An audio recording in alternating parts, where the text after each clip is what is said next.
Welcome back. इस video में हम क्लास 12 फिजिक्स के अंतर्गत किसी बिंदु आवेश के कारण किसी बिंदु पर वैद्युत विभव का सूत्र कैसे प्राप्त करते हैं इसका अध्ययन करेंगे। आइए देखते हैं किसी बिंदु आवेश के कारण किसी बिंदु पर वैद्युत विभव का सूत्र। वैद्युत विभव आपको बताया गया था, धन परीक्षण आवेश को अनंत से वैद्युत क्षेत्र में किसी बिंदु तक लाने में किया गया कार्य तथा परीक्षण आवेश के मान के अनुपात को उस बिंदु का वैद्युत विभव कहते हैं। इसे V से प्रदर्शित करते हैं, V = W/Q0। इसी सूत्र का प्रयोग करके हम किसी बिंदु आवेश के कारण किसी बिंदु पर वैद्युत विभव का सूत्र प्राप्त करेंगे। आइए देखते हैं चित्र का वर्णन कैसे करते हैं। चित्र में +Q आवेश बिंदु O पर एक ऐसे माध्यम में रखा गया है जिसके माध्यम का परावर्तनांक K है। बिंदु O से r दूरी पर एक बिंदु P है जिस पर वैद्युत विभव ज्ञात करना है। वैद्युत विभव भी ज्ञात करना है। बिंदु O से x दूरी पर एक बिंदु A है। बिंदु A पर परीक्षण आवेश Q0 स्थित है। अब आपको ये ज्ञात है पहले से कि समान प्रकृति के आवेश एक दूसरे को प्रतिकर्षित करते हैं। Q और Q0 के बीच प्रतिकर्षण बल लगेगा जो कि बाहर की तरफ दिखाया गया है। अब हम करते क्या है, कूलाम का नियम भी आपको पता है। अतः कूलाम के नियम से आवेश Q तथा परीक्षण आवेश Q0 के बीच लगने वाला वैद्युत बल F = 1/4πε0 K Q1 Q2/r²। यहाँ पर आपको मिल जाएगा F = 1/4πε0 K Q Q0/r के स्थान पे x है, x² हो गया। इक्वेशन नंबर 1 हो गया। अब ये मानते हैं कि परीक्षण आवेश Q0 को बिंदु V से बिंदु A तक लाया जाता है। A से B तक का जो विस्थापन है वो dx है, या A से B तक की दूरी को dx माना गया। परीक्षण आवेश Q0 को बिंदु B से बिंदु A तक लाने में किया गया कार्य की डेफिनेशन आप जानते हैं, कार्य बराबर बल गुणे विस्थापन।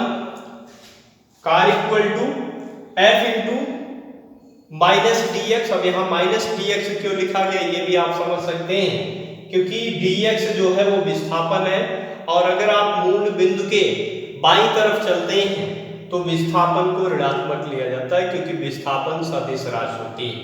तो A से B तक का विस्थापन dx है, लेकिन विस्थापन का साइन भी रखते हैं तो -dx हो गया। dw = F की वैल्यू समीकरण 1 से रख देंगे 1/4πε0 K, या K भी लिख देंगे K Q Q0/x² dx। कार्य बराबर बल गुणे विस्थापन से ये बात निकाला गया। अब आप ऐसे ही बहुत से कार्य, छोटे छोटे कार्य आप निकालेंगे, फिर सबका बीजगणितीय योग ज्ञात करते हैं। इस कार्य को एक साथ करने के लिए हम मान लेते हैं इसी प्रकार परीक्षण आवेश Q0 को अनंत से बिंदु P तक लाने में किया गया कार्य। वैद्युत विभव की डेफिनेशन आपको बताई गई थी, धन परीक्षण आवेश को अनंत से वैद्युत क्षेत्र में किसी बिंदु तक लाने में किया गया कार्य तथा परीक्षण आवेश के मान के अनुपात को उस बिंदु का वैद्युत विभव कहते हैं। तो हम परीक्षण आवेश को अनंत से बिंदु P तक ला रहे हैं। अब मान लेते हैं इसी प्रकार परीक्षण आवेश Q0 को अनंत से बिंदु P तक लाने में किया गया कार्य W है। तो ये W कार्य निकालते कैसे हैं, limit from infinite to R, क्योंकि इनफाइनाइट से R तक आप ला रहे हैं। और ये जो dW छोटा कार्य था इसी का सम कर लेते हैं। सम करने के लिए हम समाकलन करते हैं।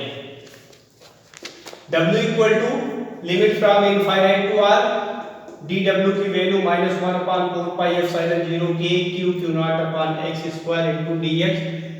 dx से ये प्रदर्शित हो रहा है कि आप x के सापेक्ष समाकलन कर रहे हैं, तो x को छोड़कर बाकी सभी राशियां अचर होती हैं और अचर को आप इंटीग्रेशन साइन के पहले लिख लेते हैं।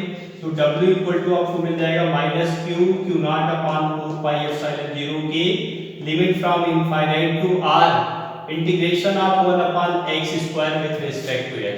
अब ये इंटीग्रेशन आपको पहले भी बताया गया है, 11 में पढ़ाया गया था। x⁴n का integration with respect to x होता है x⁴n + 1/n + 1। यहाँ x⁴ है, इसको न्यूमरेटर में ले चलेंगे तो x⁻⁻2 हो जाएगा। अब इस सूत्र से जब इसका इंटीग्रेशन ज्ञात करेंगे, x⁻⁻2 का integration with respect to x तो आपको मिल जाएगा x⁻2 + 1 अपान -2 + 1।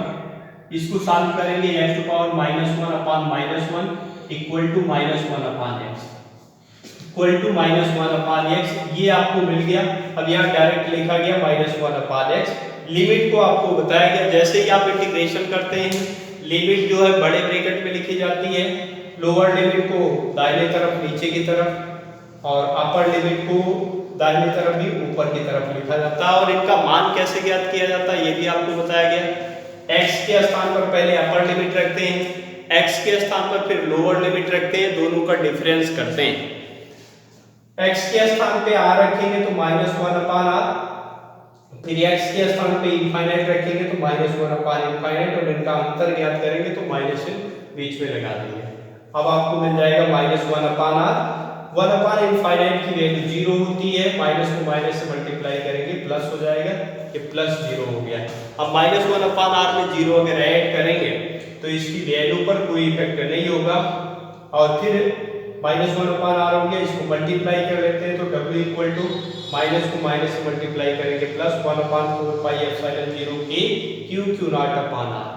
ये परीक्षण आवेश q नॉट को अनंत से बिंदु P तक लाने में किया गया कार्य आपको मिल गया। अब वैद्युत विभव की परिभाषा से आप जानते हैं, वैद्युत विभव की परिभाषा से V equal to w upon q naught, V equal to w upon q naught, 1 upon q naught, w की वैल्यू यहाँ से आप रख देते हैं 1 अपान 4πε0 के q नॉट अपान r।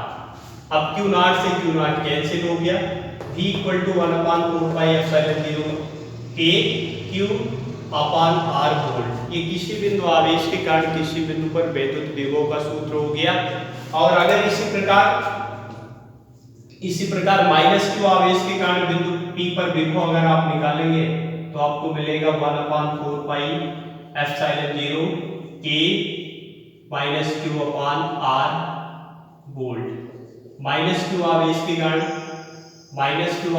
कारण किसी बिंदु पर विभव V equal to 1 upon 4πε0 -q upon r volt.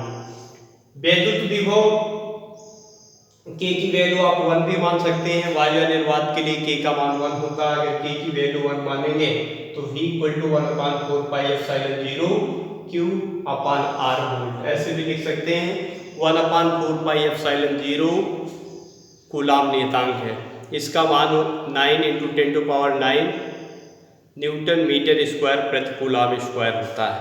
वैद्युत विभव और वैद्युत क्षेत्र की तीव्रता के सूत्र का अगर आप अध्ययन करें, किसी बिंदु आवेश के कारण किसी बिंदु पर वैद्युत क्षेत्र की तीव्रता E equal to 1 upon 4πε0 k × q upon r square newton प्रति कूलाम।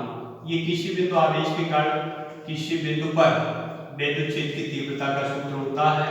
और यहाँ से आप लिख सकते हैं E अनुक्रमानुपाती 1 अपान r स्क्वायर। किसी बिंदु आवेश के कारण किसी बिंदु पर वैद्युत विभव का सूत्र आपको पहले से मिला है, V equal to 1 upon 4πε0 q upon r। और यहाँ से स्पष्ट है कि 1 अपान 4πε0 के नियतांक है दिए गए आवेश के लिए, q भी नियत हो जाएगा तो आप ऐसे कह सकते हैं कि V अनुक्रमानुपाती 1 अपान r या V व्युत्क्रमानुपाती r। ये भी आपको विकल्प में कभी कभी छपता है तो ये भी याद रखना चाहिए।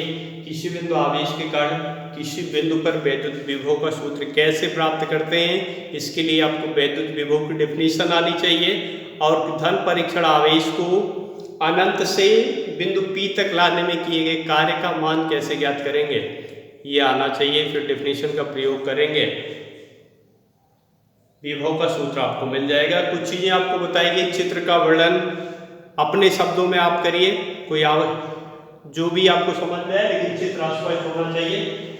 यहाँ पर जैसे माना गया कि माना प्लस q आवेश बिंदुओं पर एक ऐसे माध्यम में रखा गया है जिसके माध्यम का परावर्तन ये है। बिंदु O से स्मॉल r दूरी पर एक बिंदु P है जिस पर वैद्युत विभव ज्ञात करना है। बिंदु O से x दूरी पर एक बिंदु A है जिस पर परीक्षण आवेश q नॉट स्थित है। और ए से स्मॉल दूरी dx पर एक बिंदु P है। अब आपको पता है Q और Q नॉट के बीच प्रतिकर्षण बल लगेगा क्योंकि दोनों एक ही प्रकार के आवेश हैं। तो F की वैल्यू बाहर की तरफ होगी या बल बाहर की तरफ होगा, और यहाँ डॉट डॉट करके इनफाइनाइट इसलिए बनाया गया क्योंकि वैद्युत विभव ज्ञात करते समय परीक्षण आवेश को अनंत से किसी बिंदु तक लाना होता है। सबसे पहले हम कूलॉम के नियम का प्रयोग करके आवेश Q और परीक्षण आवेश Q नॉट के बीच लगने वाला बल ज्ञात करते हैं। फिर आप परीक्षण आवेश Q नॉट को बिंदु A से बिंदु B तक लाने में किए गए कार्य का मान ज्ञात करते हैं। ये कार्य छोटा होता है। फिर आप परीक्षण आवेश Q नॉट को अनंत से P तक लाने में किए गए कार्य का मान ज्ञात करते हैं इस सूत्र की सहायता से। उसके बाद वैद्युत विभव की डिफिनेशन का प्रयोग कर देते हैं तो आपको किसी बिंदु आवेश के कारण किसी बिंदु पर वैद्युत विभव का सूत्र प्राप्त हो जाता है। ये सूत्र आपको याद भी रखना चाहिए। V = 1/4 πε0 KQ/R volt. Thank you.